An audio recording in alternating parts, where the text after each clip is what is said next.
Olá, seja bem-vindo a uma série de 3 aulas gratuitas sobre a confeitaria francesa. Durante essa semana você receberá no seu e-mail cada uma dessas aulas separadamente, uma em cada dia, ok? Reserve um tempinho para assisti-las. Não são demoradas e irão mudar a sua visão sobre o mundo da confeitaria, além de já te fazer lucrar mais com um doce que todo mundo ama. Eu sou a Patrícia Brischi e hoje vamos explorar juntos uma versão especial da banoffee, a banoffee francesa. Com certeza será a melhor versão que você irá experimentar na vida. Mas antes eu gostaria de me apresentar rapidamente. Minha jornada na confeitaria começou de uma forma bem simples, aprendendo a fazer doces com as minhas tias. Desde cedo, o que me encantava era ver como alguns ingredientes podiam se transformar em algo mágico na cozinha. Mas essa paixão só cresceu e ao longo do tempo eu busquei me aperfeiçoar estudando em lugares que são referência mundial, como a École Duquesne, na França, onde me especializei em patisserie francesa, e também na Le Nôtre, em Paris. Além disso, eu tive o privilégio de aprender diretamente com chefes incríveis, como Cédric Groullet, e de trabalhar ao lado de um chefe renomado, como Sébastien Bouyer, em Lyon. Mas o que realmente me diferencia hoje é algo que eu trago desde o início: a vontade de inovar e fazer diferente. É por isso que nas minhas receitas você não vai encontrar leite condensado nem ultraprocessados. Eu acredito que a confeitaria de verdade vai além do convencional. E é isso que eu quero compartilhar com você. Usando técnicas francesas autênticas, você vai poder criar sobremesas que não só se destacam pelo sabor, mas também por serem mais lucrativas e diferentes do que todo mundo faz. Eu sei que você está aqui para aprender algo novo, seja para impressionar em casa ou para transformar essa paixão em um negócio rentável. Eu estou aqui para te ajudar nessa jornada. Não importa se você está começando agora ou se já tem experiência. Hoje vamos juntos explorar novas possibilidades, sem depender do leite condensado, mas criando doces realmente extraordinários, como muitos dos meus alunos já estão fazendo. Como a Karina, que ganhou muito dinheiro e eliminou a concorrência depois de aprender confeitaria francesa. Ou a Luciene, que passou a ter um faturamento ainda maior depois de apresentar doces diferenciados da confeitaria francesa para os seus clientes. E então, preparado para aprender essa banoffee francesa que vai impressionar a todos?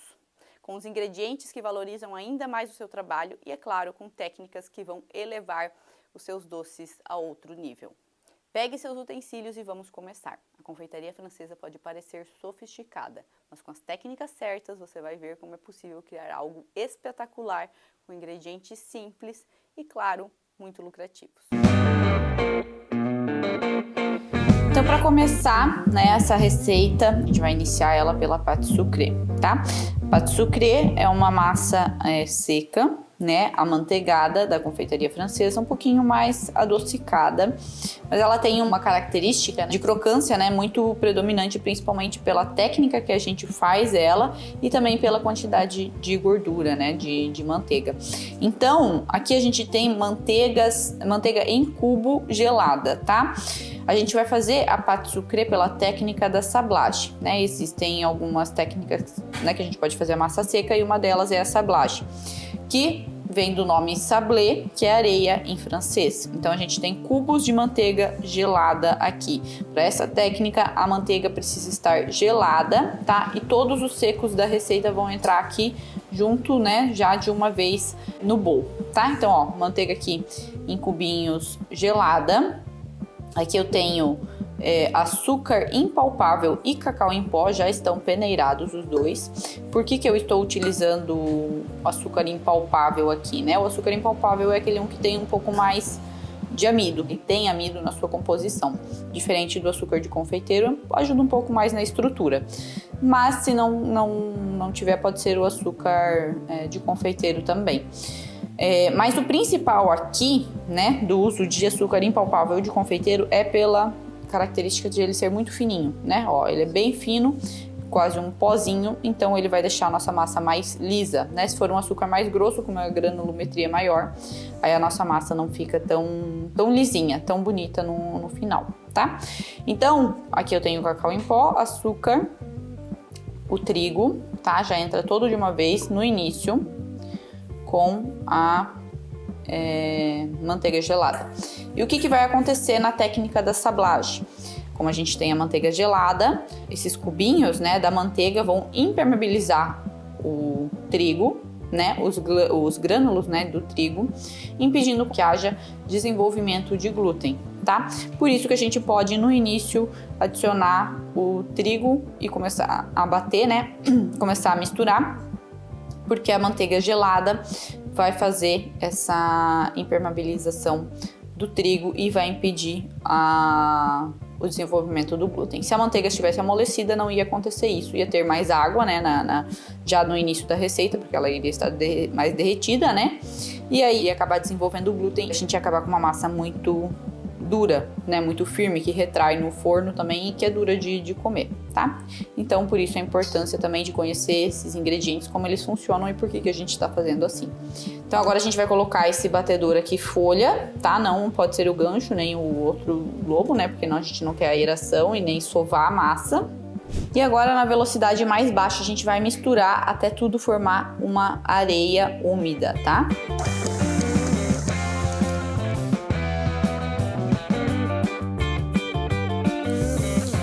Ó, formou esta areia mais úmida, a manteiga já se desmanchou, né? Ó, eu tenho uma areinha mais úmida. E aí a gente vai colocar o líquido da receita, que no caso são os ovos, tá? Mexendo daí também só até ele misturar tudo para não desenvolver o glúten.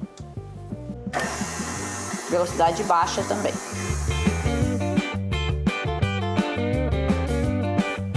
Ó, juntou tudo, tá? A massa virou uma coisa só, né? Ela gruda no batedor, ó. Aí eu posso parar de mexer, tá? Porque senão eu vou desenvolver muito glúten. Ó, ela tem que estar assim, macia, porém firme e não pode grudar nos dedos, tá? Ó, então agora eu tenho aqui a nossa massa, ó. Direto da batedeira, eu vou colocar entre duas folhas de papel manteiga, pode ser também um plástico mais grosso, né? Não tem problema, pode ser também. E eu já vou abrir ela antes mesmo de, na verdade, levar para gelar, né? Não vou colocar ela para gelar num bolinho, porque ela demora muito. Eu já vou levar ela para gelar aberta, que facilita muito, fica muito mais rápido, né, o processo. Então, ó, entre duas folhas aqui de papel manteiga, vou com o meu rolo e já vou abrir mais ou menos aí com uns 3 a 4 milímetros de espessura. Pode ser aqueles rolos que tem aqueles anéis, né, onde a gente consegue melhor a espessura, mas um rolo assim tradicional também dá. Vou mostrar como é que a gente pode ver. Sempre virando, ó, fazendo de um lado, a pressão sempre do meio para a lateral, porque se eu for até bem o final e apertar, a ponta sempre vai ficar fininha, tá? Então, ó, sempre apertando bem do meio para as laterais. E aí a gente vai virando. E aí eu vou vendo a espessura, ó, passando a mão assim e também pegando, levantando, né, e botando, ó, a mão por cima e por baixo. Vou vendo onde ela tá mais grossa, né, como é que, onde tá mais fina, onde eu preciso abrir mais, tá?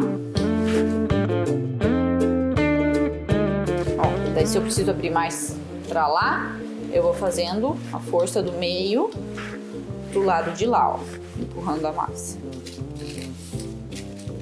Mesma coisa pro outro lado. Ó, já tá quase na espessura que é o que eu quero. Posso abrir, ó, olhar a espessura. Tá numa espessura boa. E agora a gente vai levar ela para gelar, tá? Ela vai gelar até o tempo em que ela estiver bem firme, bem gelada mesmo, tá? Vai descansar um pouquinho, o glúten precisa relaxar. A gente precisa que ela esteja gelada também para conseguir manipular, já que a manteiga aqui vai endurecer, né? Aí a gente consegue manipular ela melhor depois para colocar dentro da forma, né? Então, mais ou menos aí uns 20 minutos, né? De 20 minutos a meia hora na geladeira a gente vai deixar essa massa, tá? Agora a gente vai fazer a compota de banana. Aqui na panela eu tenho manteiga e açúcar, tá? Eu tô usando o demerara, mas pode ser o açúcar refinado normal também, né?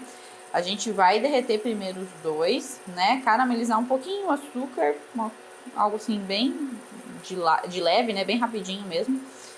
E aí a gente vai adicionar a nossa banana, tá? Lembrando que esse recheio aqui, ele fica muito bom, fica muito diferente e ele pode ser utilizado para qualquer coisa, né? Torta, bolo, o que você quiser.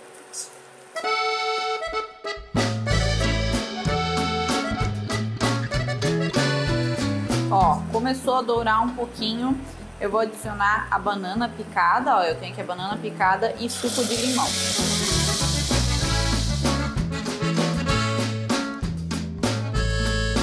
Agora eu vou mexendo, ó, em fogo médio, tá?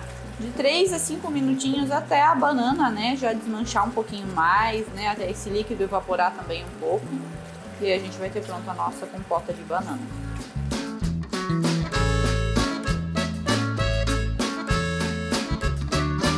Ó, ele já engrossou um pouquinho mais, né, a banana já desmanchou. Fiquei aqui uns 2 minutinhos, uns 2 a 3 minutinhos mexendo sem parar, né.